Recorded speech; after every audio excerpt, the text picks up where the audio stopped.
How free are we, economically speaking, in Canada, and how free are we in our individual provinces in comparison to the rest of North America? Well, today's guest is going to tell us exactly how well we're doing. Matthew Mitchell is a senior fellow in the Center for Economic Freedom with the Fraser Institute, and he's the co-author of the study Economic Freedom of North America 2024. Matthew, welcome. Great to have you with us today. Thanks so much for having me. I'm looking forward to the conversation. Perfect. Okay, so first, how are we defining economic freedom? What does that actually mean, and practically speaking as well?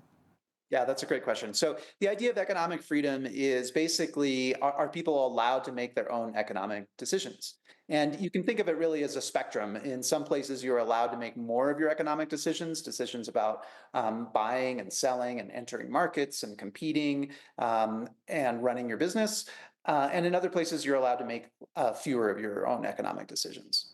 Yeah, okay, that makes sense. So how did you go about doing the rankings? What kind of criteria are being used to compare this?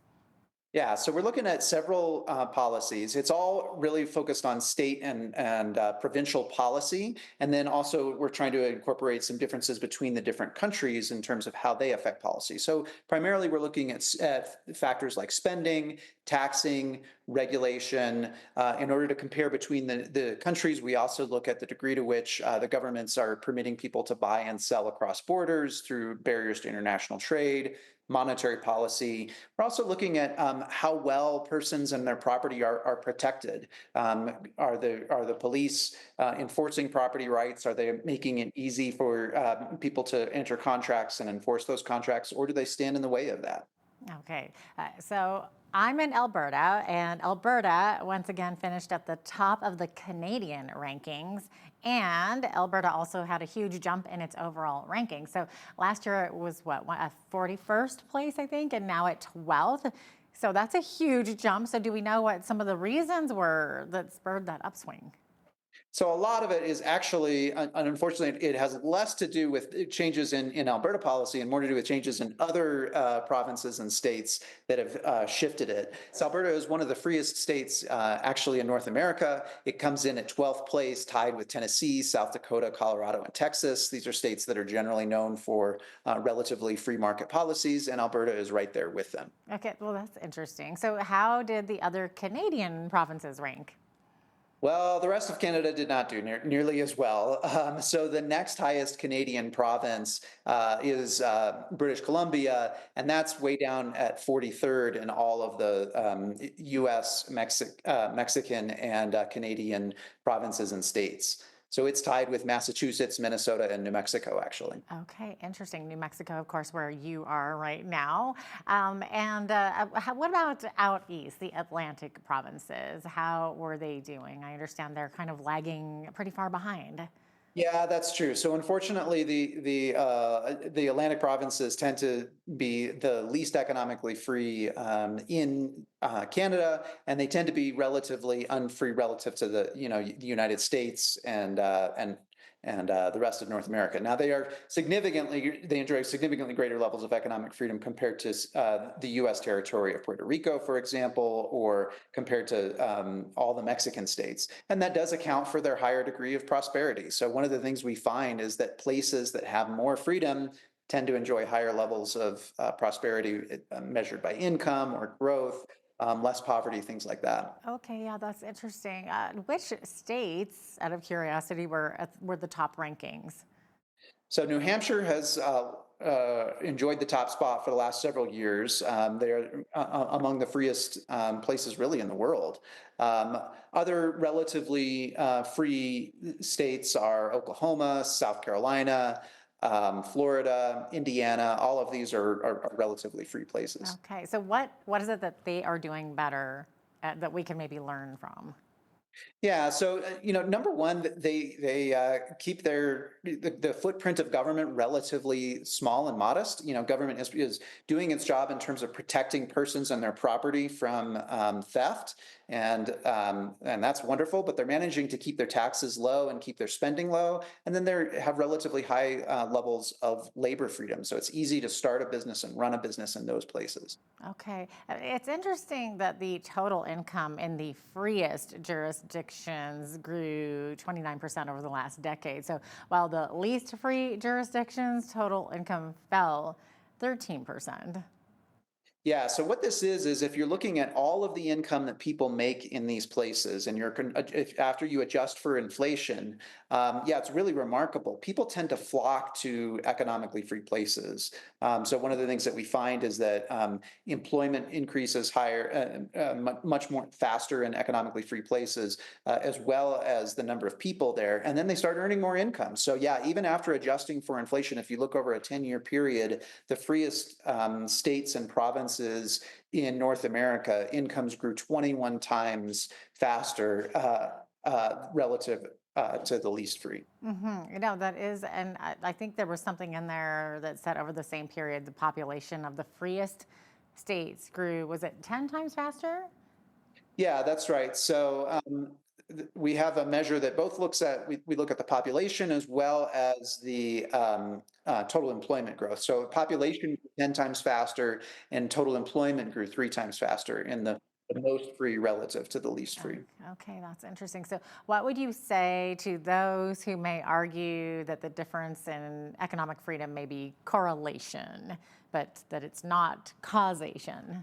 Yeah, that's a great question. So, of course, correlation and causation is economists are sort of obsessed over these types of questions, and so it's possible. It is always possible that maybe it just happens to be that the wealthiest places in the world or in the states tend to have higher levels of economic freedom. However, what we can do is we can look at both case studies where places go from relatively unfree to free.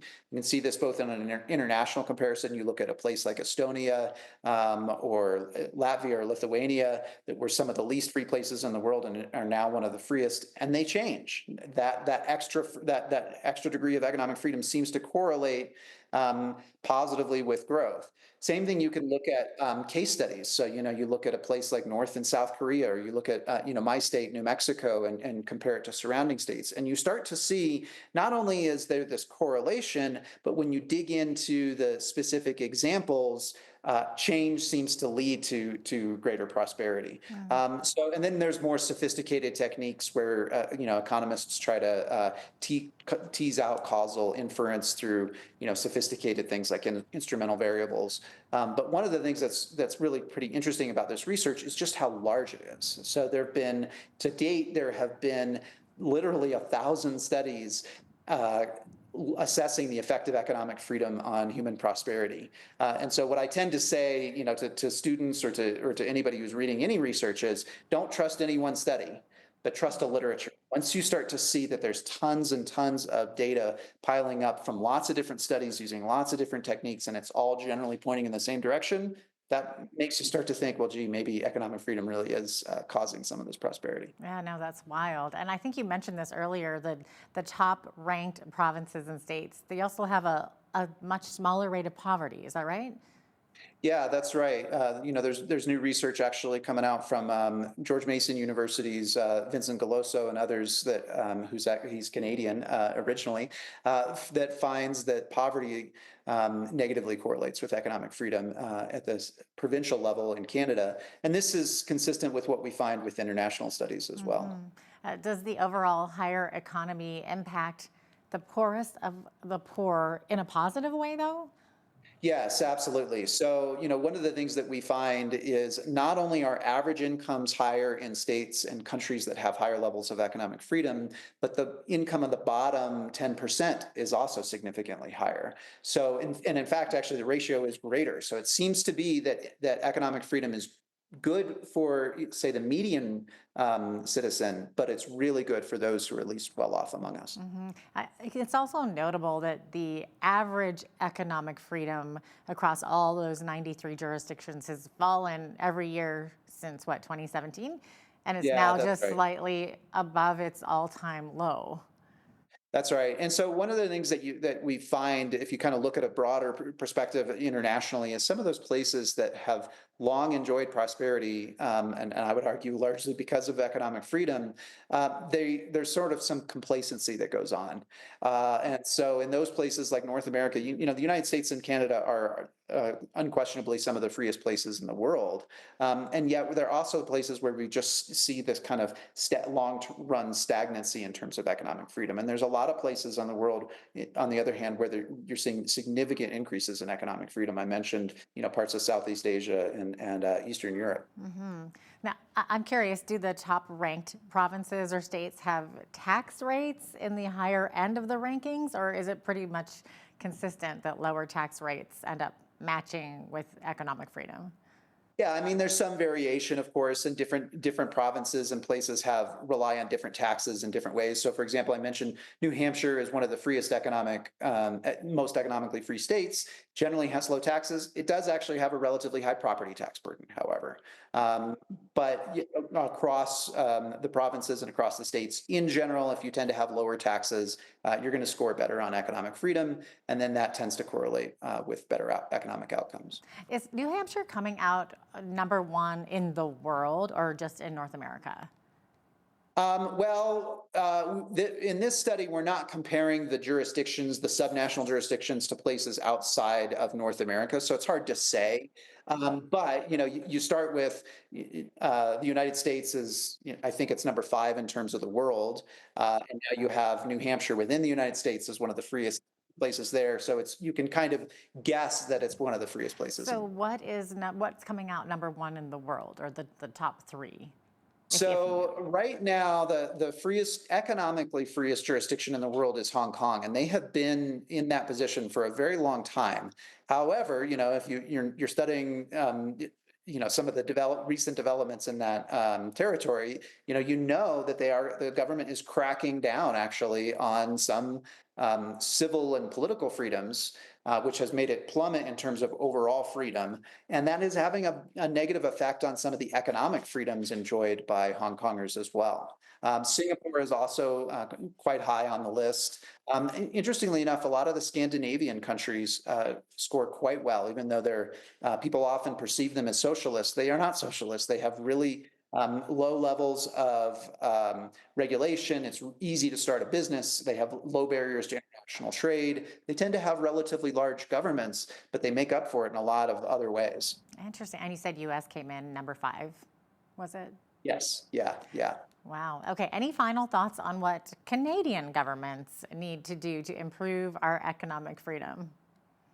Yeah, so I mean, in general, reducing the burden of government, cutting taxes, reducing spending, making it easier to start businesses, all of that is going to be really positive, and really positive effect on economic freedom. All the governments in the world right now, we're coming out of this big inflationary period. Already we're starting to see reductions in the rate of inflation, and that is going to be an improvement in terms of economic freedom. So I'm really looking forward to that. And then maintaining some of the things that Canada does very, very well. Canada protects persons and property better than almost anybody else in the world. And so continuing to do that, of course, is going to be really, really important. Great. Any other final thoughts there, Matthew? So I guess what I would say is that, there's a lot of things that we can debate about what makes for a country more or less prosperous, and we should be looking at things like geography, and we should be looking at things like culture, and those do have an effect on human prosperity.